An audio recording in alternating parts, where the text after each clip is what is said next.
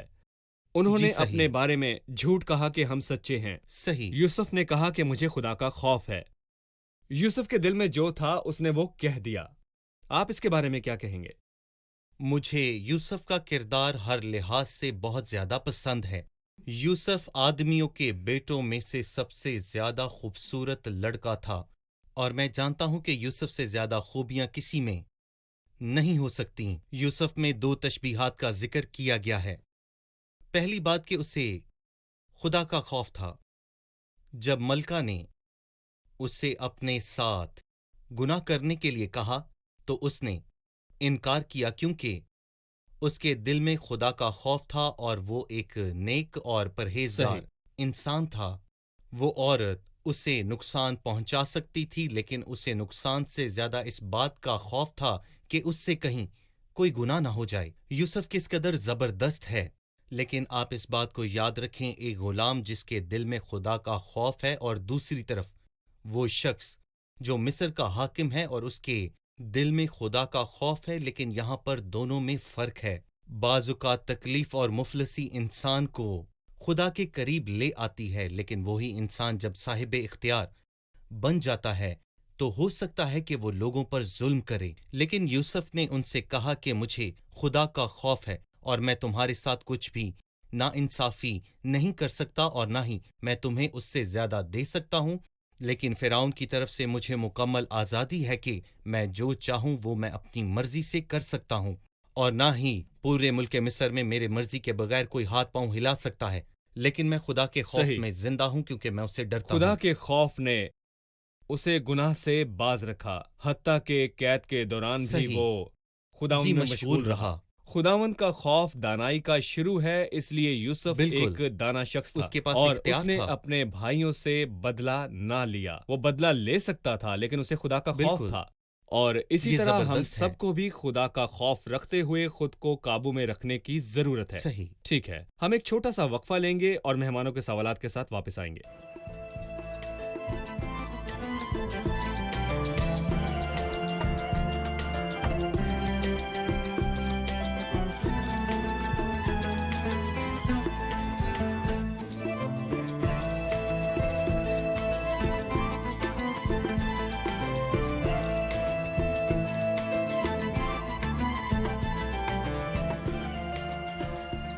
یوسف کے بھائیوں نے جب اپنا جرم قبول کر لیا تو ان دونوں حالتوں کے درمیان آپ کا موازنہ کیا کہتا ہے؟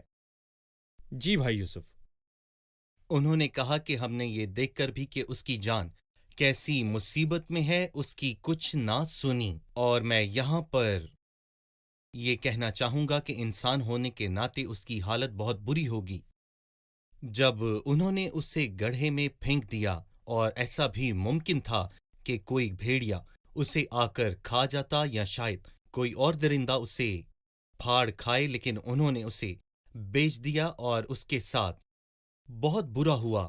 ہم یوسف اور مسیح میں بہت سی چیزوں کو ایک جیسا دیکھتے ہیں۔ لکھا ہے کہ میری جان کے پاس آ کر تو اسے میرے چھڑا دشمنوں، لے، اور ان کے روبرو میرا فدیہ دے۔ تو میری ملامت اور میری شرمندگی اور رسوائی دونوں سے واقف ہے، اور میرے دشمن سب کے سب ہی تیرے سامنے ہیں، تو مجھے ان سے بچا۔ اور مسیح کے بھی یہی الفاظ تھے جب وہ صلیب پر مصلوب ہونے جا رہا تھا، اور یوسف میں بھی ہم یہی شبیہ کو واضح طور پر دیکھ سکتے ہیں کہ اس میں اور مسیح میں بہت سی چیزیں ہمیں ایک جیسی نظر آتی ہیں، لیکن اس کے بھائیوں نے اسے نہیں اور مارا انہوں تھا۔ نے کہا کہ اس کا خون ہماری ہمارے اور اولاد ہماری پر آئے۔ اولاد انہوں پر نے آئے۔ یوسف کو نہیں مارا تھا، لیکن مسیح کو بہت سے لوگوں نے مارا، اور لوگوں نے کہا کہ اس کا خون ہماری اولاد اور ہماری اولاد کی اولاد پر آئے، اور اس کے خون کا حساب ہونے والا ہے، کیونکہ جب کلیسیا آسمان پر اٹھائی جائے گی تو ان کے آنے والے دن ناقابل تصور اور المناک ہوں گے، اور جو مکاشفہ کی کتاب پڑھتا ہے وہ جانتا ہے کہ وہ دن کتنے المناک ہوں گے۔ اور یوسف انہیں بڑی عقل مندی سے توبہ کرنے اور اپنے جرموں کا اعلان کرنے کی طرف لے جاتا ہے، لیکن مسیح قوموں کو اپنے گناہوں سے توبہ کرنے کی طرف لے جائے گا، اور یہی سچ ہے۔ صحیح۔ اسی لیے ہم پڑھتے ہیں کہ تب وہ ان کے پاس سے ہٹ گیا اور رویا، یوسف رو رہا ہے۔ کیا یہ اس لیے تھا کہ اس نے اپنے بھائیوں کو دیکھا، یا اسے اپنے بھائیوں کا ظلم یاد آیا، یا اس نے انہیں یاد کیا لیکن خود کو ان پر ظاہر نہیں کر سکتا تھا جب تک کہ وہ توبہ نہ کریں؟ اس کے رونے کی وجہ کیا تھی؟ بلا شبہ یہ بات درست ہے کہ یوسف سچ میں بہت دانش مند اور قابل فہم شخص تھا، اور اس کی گواہی خود فرعون بھی دیتا ہے کہ وہ عقل مند انسان ہے۔ لیکن یوسف انتقام نہیں لیتا، اور یوسف نے ان سے اچھا سلوک کیا کیونکہ وہ اس کے بھائی تھے اور وہ ان سے بدسلوکی نہیں کرنا چاہتا تھا۔ اس نے ان سے کہا کہ خدا کا خوف میرے دل میں ہے اور میں تمہیں کوئی نقصان نہیں پہنچاؤں گا، لیکن تم نے میرے خلاف بدی کا ارادہ کیا، سو اب تم دیکھ لو اس کے خون کا بدلہ لیا جاتا ہے۔ یہ یوسف کے بھائیوں کے الفاظ تھے، صحیح۔ اور انہیں معلوم نہیں تھا کہ یوسف ان کی باتیں بخوبی سمجھتا ہے، اس لیے ان کے درمیان ایک ترجمان تھا، لیکن یوسف کو اس کی کوئی ضرورت نہیں تھی۔ یہاں پر ترجمان کے ہونے کا مطلب یہ تھا کہ یوسف ایک بڑا کام کر رہا ہے، جی، خدا کے کام کی علامت، ملامت اور عدالت کے لیے عجیب کام ہے، اور یہ سایہ اپنے 28ویں باب میں کہتا ہے کیونکہ خداوند اٹھے گا بلکہ اپنا عجیب کام کرے گا، کیونکہ وہ قدرت والا خدا ہے۔ خداوند ہمارا زندہ خدا ہے جو ہر چیز پر قادر ہے اور وہ سب کچھ کرنے کی قدرت رکھتا ہے۔ لیکن یہاں یوسف مسیح کی ایک خوبصورت شبیہ کے طور پر ظاہر ہوتا ہے۔ وہ مڑتا ہے اور پھر روتا ہے۔ ایسا نہیں ہے کہ اسے یہ کرنا بہت زیادہ پسند ہے، وہ بس یہ چاہتا تھا کہ ان کی توبہ تک نوبت پہنچے۔ اس کا سخت چہرہ صرف تب تک تھا جب تک وہ توبہ نہ کرتے، پھر وہ ان سے لپٹ کر رویا۔ صحیح۔ اگرچہ انہوں نے یوسف کے سامنے عمومی طور پر اقرار نہیں کیا تھا، انہوں نے یہ نہیں کہا تھا کہ ان سے غلطی سرزد ہو گئی تھی، لیکن یوسف کا دل ان کے لیے ابھرا۔ بس ہم 25ویں آیت میں پڑھتے ہیں کہ پھر یوسف نے حکم کیا کہ ان کے بوروں میں اناج بھرے، اور ہر شخص کی نقدی اسی کے بورے میں رکھ دیں، اور ان کو زیادہ راہ بھی دے دیں۔ اس سے پہلے کہ وہ توبہ کرتے، اس نے مصیبت کے دور میں ان کی مدد کی۔ کیا الہی دیکھ بھال اور خدا کی حفاظت نے انہیں چھوڑ دیا تھا؟ آپ کیا کہیں گے؟ کبھی نہیں، اس کے برعکس یوسف مسیح کی ایک شبیہ ہے۔ یوسف اپنے بھائیوں کی دیکھ بھال کرتا ہے بالکل ویسے ہی جیسے ہمارا زندہ خداوند اپنے لوگوں کی کرتا ہے، اور پھر وہ اسے آگ اور پانی میں سے گزارتا ہے، اور پھر اس کے بعد وہ انہیں کثرت کی جگہ پر لے جاتا ہے۔ یوسف نے ان کی دعوت کی، اور یہ وہی ہے جو ہم اگلے باب میں پڑھیں گے، اور پھر اس کے بعد اس نے انہیں قید میں ڈال دیا۔ میں حیران ہوں کہ پہلے اس نے ان کی دعوت کی اور پھر انہیں قید میں ڈالا۔ یہ سب اس لیے تھا کہ یوسف یہ چاہتا تھا کہ وہ اپنے بھائیوں کو توبہ کرتے ہوئے دیکھے۔ اور میرے عزیزو، خداوند ہمارا زندہ خدا بھی ہم سے زیادہ نہیں بس یہی چاہتا ہے کہ ہم اس سے معافی مانگیں اور توبہ کریں اور اسے قبول کریں، اور وہ ہمیں ہمیشہ کی زندگی عطا کرتا ہے، کیونکہ ہمارا خدا کثرت سے معاف کرنے والا ہے۔ مکاشفہ کی کتاب کے 12ویں باب میں عورت کے بارے میں بات کرتے ہوئے، جس نے ایک لڑکے کو جنم دیا، اور وہ عورت اس بیابان کو بھاگ گئی جہاں خدا کی طرف سے اس کے لیے ایک جگہ تیار کی گئی تھی، تاکہ وہاں 1260 دن تک اسی کی پرورش کی جائے۔ مکاشفہ کی کتاب کے مطابق مصیبت ابھی جاری ہے، لیکن خدا کی اس قوم کی دیکھ بھال جس کو ہم دیکھ سکتے ہیں صحیح۔ کہ یوسف نے اپنے بھائیوں کی توبہ کرنے سے پہلے ہی ان کی بہت اچھی طرح سے دیکھ بھال کی۔ یہ خدا کا خوف ہے۔ صحیح۔ بہت شکریہ۔ ہم بائبل مقدس میں تقسیم کے تعلق سے واضح طور پر دیکھ سکتے ہیں، اور ہر بار ہم آنے والی ایک ساتھ میں اس کے بارے میں مزید جانیں گے۔ اب وقت ہے کہ ہم اپنے مہمانوں سے آج کے پروگرام کی رائے جانیں۔ آج کے پروگرام سے آپ نے کیا سیکھا؟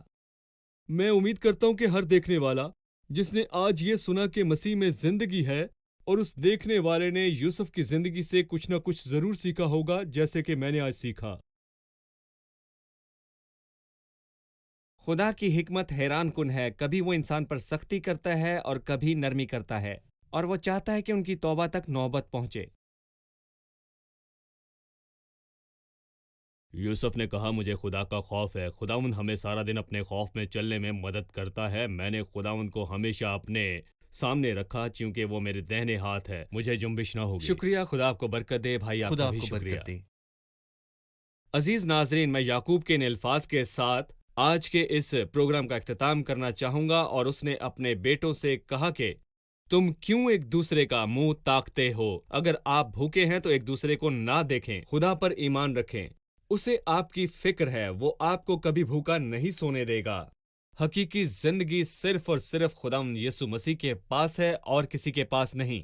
اس نے کہا راہ، حق اور زندگی میں ہوں، لہٰذا لوگوں میں اطمینان اور عزت کو تلاش نہ کریں۔ بائبل کہتی ہے اور کسی دوسرے کے وسیلے سے نجات نہیں، بدکاری اور گناہوں سے نجات صرف مسیح کی مدد سے حاصل ہوتی ہے، نہ ہی کوئی انسان، مقدسین اور نہ ہی کوئی فرشتہ یا خیراتی کام نجات دیتا ہے۔ تم کیوں ایک دوسرے کا منہ تاکتے ہو؟ تم کیوں ایک دوسرے میں نجات ڈھونڈتے ہو؟ نجات مسیح یسوع میں پنہا ہے۔ مسیح یسوع کے پاس آئیں اور ابدی نجات پائیں۔ اگلی قسط میں ملاقات تک خداوند آپ سب کے ساتھ ہو۔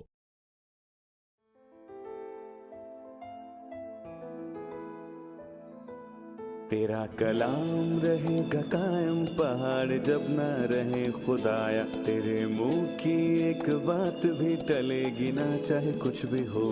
تیری مان دیے ہے زندہ، سونے سے بھی قیمتی، میرا دل یہ دے گواہی ہے، یہ کتاب عظیم نازل کرے اپنا کلام، شکستہ دلوں کو سکون ملے، تاریکی دور ہو میری راہیں روشن کر، دل اپنا کلام کثرت سے اے خدا بدل دے، رہائی دے کثرت سے پھل ملاؤ۔ کلام رہے گا قائم، پہاڑ جب نہ رہے خدایا، تیرے منہ کی ایک بات بھی ٹلے گی نہ، چاہے کچھ بھی ہو۔